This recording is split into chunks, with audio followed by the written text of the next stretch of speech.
Radar. Radar कभी सोता नहीं, कभी थकता नहीं, और इसकी नजरें आकाश के हर कोने पर हैं। तो क्या है रडार? रडार का पूरा नाम रेडियो डिटेक्शन एंड रेंजिंग है। यह रेडियो तरंगों का इस्तेमाल करता है। सोचिए, अंधेरे कमरे में आप गेंद फेंकते हैं, गेंद दीवार से टकराकर वापस आती है। आप अंदाजा लगाते हैं कितनी दूर है और किस दिशा में है।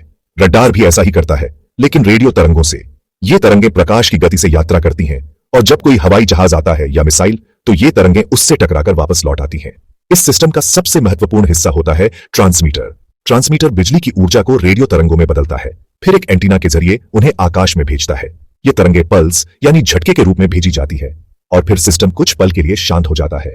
वो रेडियो तरंगें सीधी रेखा में आगे बढ़ती रहती है। जब तरंगें किसी वस्तु से टकराती हैं, तो चारों दिशाओं में बिखर जाती है। उसका छोटा सा हिस्सा वापस एंटीना की तरफ लौटता है। यही इको है। रडार सिस्टम का दूसरा हिस्सा, रिसीवर, अपना काम शुरू करता है। यह प्रक्रिया पलक झपकने से भी तेज होती है। मिसाइल या फाइटर जेट रडार की स्क्रीन पर आखिर दिखता कैसा है? क्या वहां एक हवाई जहाज की तस्वीर बन जाती है? जी नहीं, ऐसा बिल्कुल नहीं है। रडार की दुनिया तस्वीरों की नहीं, बल्कि बिंदुओं और संकेतों की दुनिया है।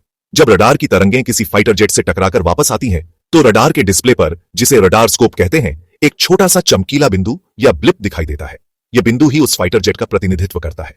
अब सोचिए, अगर कोई आपसे पूछे कि वो बिंदु एक पक्षी का है, एक यात्री विमान का है, या दुश्मन के फाइटर जेट का, तो यह कैसे पता चलेगा? यहीं पर रडार की असली बुद्धिमत्ता सामने आती है। वह यह देखता है कि वो चमकीला बिंदु कितनी तेजी से आगे बढ़ रहा है। अगर बिंदु बहुत तेज गति से, मान लीजिए 2000 किलोमीटर प्रति घंटे की रफ्तार से चल रहा है, यह निश्चित रूप से कोई हाई स्पीड जेट या मिसाइल ही होगी।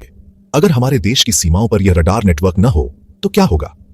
दुश्मन के विमान या मिसाइल बिना किसी चेतावनी के हमारी सीमा में घुस सकते हैं। रडार हमें वो कीमती समय देता है जो जीत और हार का फैसला करता है। इसके बाद हमारी वायुसेना के फाइटर जेट्स तुरंत एक्शन में आ जाते हैं। यह तकनीक सिर्फ युद्ध के समय ही नहीं, बल्कि शांति के समय में भी हमारी संप्रभुता को बनाए रखने में मदद करती है।